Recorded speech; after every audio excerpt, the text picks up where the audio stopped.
আগামী 14 জুলাই থেকে শুরু হচ্ছে ঐতিহ্যবাহী খার্চি মেলা উৎসব। চলবে 7 দিন ব্যাপী। খয়েরপুর স্থিত চতুর্দশ দেবতা মন্দিরে প্রথম দিন মেলার উদ্বোধন করবেন রাজ্যের মুখ্যমন্ত্রী ডাক্তার মানিক সাহা। মঙ্গলবার সাংবাদিক সম্মেলন করে এই বিষয়ে বিস্তারিত তুলে ধরেন মেলা কমিটির চেয়ারম্যান তথা এলাকার বিধায়ক রতন চক্রবর্তী। তিনি বলেন, ইতিমধ্যেই প্রস্তুতি শুরু করা হয়েছে। নিরাপত্তা কর্মীরা নিয়োজিত থাকবে মেলাকে সুষ্ঠুভাবে সম্পন্ন করতে।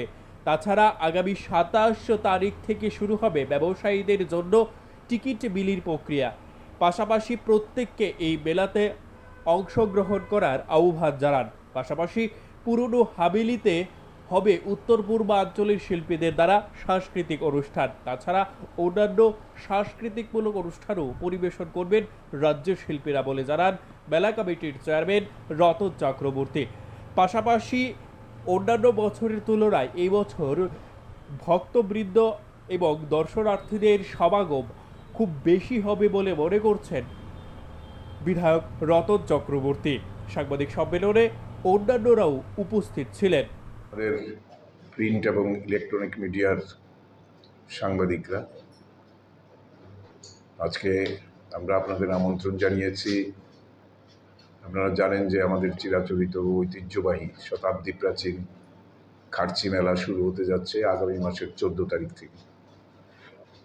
তো যেহেতু এটা একটা বিশাল সময় নিয়ে এই মেলা এবং পুজো অর্চনা হয়, তো সেই কারণে এটা প্রিপারেশনও অনেকদিন আগে থেকেই শুরু করতে হয় এবং সেইভাবে সরকারের সমস্ত দপ্তরগুলোর এখানে ভূমিকা থাকে।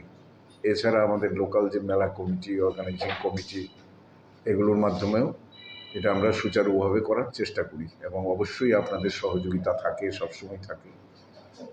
তো এবারেও হবে 14 তারিখ 11:30টায় আমাদের মাননীয় মুখ্যমন্ত্রী প্রফেসর ডক্টর মানিক শাহ মহোদয় এটার শুভ উদ্বোধন করবেন এবং উপস্থিত থাকবেন আমাদের বিশেষ অতিথি হিসাবে মিনিস্টার সুশান্ত চৌধুরী মহোদয়। এবং কনক্লুডিং সেরিমনিটা হবে 20 তারিখে। 20 তারিখ সন্ধ্যার দিকে হবে। টাইমটা এখনও ফিক্স আমরা করিনি। আরেকটা মিটিং আমাদের মেলা কমিটির হবে। তো জেনারেলি 6:30-7টার দিকে সন্ধ্যায় হয়।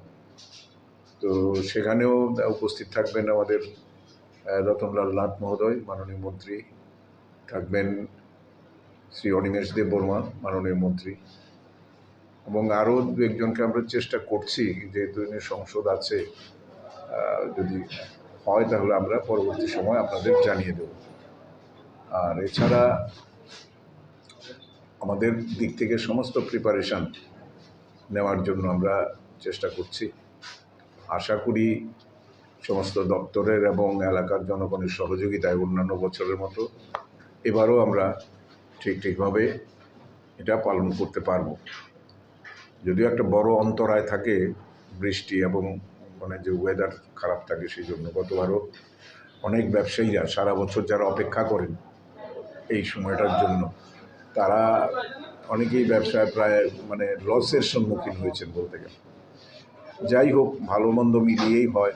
দুটোই উদ্দেশ্য থাকে, একটা হচ্ছে পুণ্য সঞ্চয়, পুণ্য অর্জন করা, আর একটা হচ্ছে মেলা উপভোগ করা। এই দুটোই আমাদের এখানে আমরা করার মতো পরিস্থিতি তৈরি করে দিতে পেরেছি, সব দপ্তরের সহযোগিতায়, আপনাদের সহযোগিতায় এবং এলাকাবাসীর সহযোগিতায়। তো যাই হোক, আমরা এবারে থিমটা করেছি সবুজই ভবিষ্যৎ। কারণ আগামী দিন যদি পৃথিবী বাঁচতে হয় তাহলে তার ইকোলজিক্যাল ব্যালেন্স, প্রাকৃতিক ভারসাম্য রক্ষা করতে হবে। এটা অত্যন্ত প্রাসঙ্গিক একটা থিম আমরা করেছি এবং আমাদের ইচ্ছা আছে, চেষ্টা করছি আমরা 15,000 আমরা গাছের চারা আমরা পুণ্যার্থী এবং দর্শনার্থীদের মধ্যে আমরা বিতরণ করব। Bureau report, news live 24 Tripura.